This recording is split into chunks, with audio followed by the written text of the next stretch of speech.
আসসালামু আলাইকুম, কেমন আছেন সবাই? আলহামদুলিল্লাহ আমি ভালো আছি। রমজান মাসে সবাই আল্লাহর রহমতে ভালো থাকে। এই যে দেখুন, নতুন আরেকটি রেসিপি নিয়ে আসছি মিনি কিচেনে। এইটা হলো আমি বুরিন্দা বানাচ্ছি। তো বুরিন্দাটা কিভাবে কি বানানো হয়েছে এইটারই একটি ভিডিও। এখানে আমি বেসন নিয়েছি, সাথে একটু বেকিং পাউডার নিয়েছি আর একটু সামান্য পরিমাণ লবণ নিয়েছি, কারণ একটু লবণটা নিলে খেতে ভালো লাগবে তাই।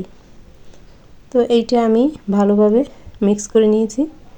তারপর আমি দুইটা বাটিতে আলাদা আলাদা নিচ্ছি, কারণ এখানে আমি একটু কালার মিশাবো, যাতে করে একটু লাল হয়, সেই জন্য। এইটার কালারটা দেখতে মাশাআল্লাহ অনেক সুন্দরই হবে। আর দুইটা কালার দিয়ে বুরিন্দা ভাজা হলে দেখতে সুন্দর। এইটার কালারটা দেখতে মাশাআল্লাহ অনেক সুন্দরই হবে। আর দুইটা কালার দিয়ে বুরিন্দা ভাজা হলে দেখতে সুন্দর লাগবে তাই, কিন্তু খেতে স্বাদ একই হবে। তারপর এখানে আমি এই যে কড়াইতে তেল দিয়ে দিয়েছি। আর ছোট্ট একটি এইটা আমি কিন্তু নিজে বানিয়ে নিয়েছি, কারণ ছোট জিনিস বানিয়ে নিয়ে তারপর এর ভিতর আমি, কারণ এগুলো তো বানানো যাবে না বড় দিয়ে, আমরা বড়গুলো তো পিঠা ভাজা চামিচ আছে ওইগুলো দিয়ে আমরা ভাজি। তো ছোট জিনিসে এই যে দেখুন কত সুন্দর ফুলকো ফুলকো হচ্ছে। তবে এইটা জাল বেশি দেওয়া যাবে না, তাহলে একদম পুড়ে যাবে। তারপর যেগুলো একটু লাল হয়ে গেছে ওইগুলো উঠে নিয়েছি।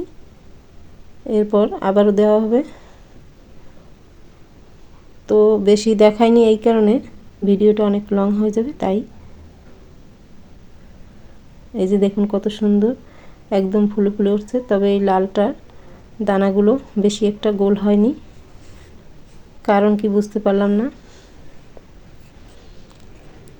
প্রথম যেইটা ভেজেছি ওইটা অনেক সুন্দর হয়েছে, একদম গোল গোল। তবে এই রমজান মাসে বুরিন্দা, জিলাপি এগুলো কিন্তু সবাই পছন্দ করে।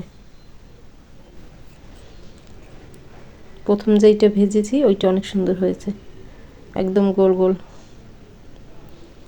তবে এই রমজান মাসে বুরিন্দা, জিলাপি এগুলো কিন্তু সবাই পছন্দ করে। আর এখানে আমি পানি বসিয়ে দিয়েছি, এইটা শিরা বানানো হবে।